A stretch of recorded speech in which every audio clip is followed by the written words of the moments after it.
Setuju bang. Terima kasih sebab kerana support Glossy. Okey, selain pada ini color matte tapi selain pada dapat naikkan color kilat, dia akan jadi susah untuk kotor sebab nampak dekat sikit kan.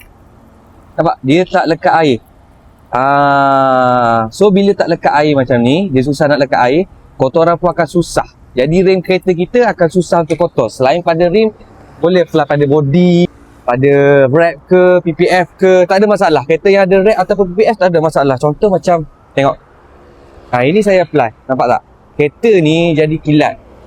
Dia tak lekat air. Nampak? Air turun. Okey, siapa-siapa yang tengah tengok video ni, korang boleh check out sekarang dekat Beko ni. Apa yang korang dapat? Ni dia. Kain dan Glossil Ultimate Coating.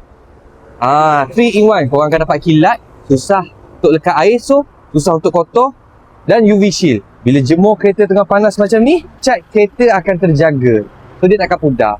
Siapa-siapa yang berminat, tekan sekarang. Bye.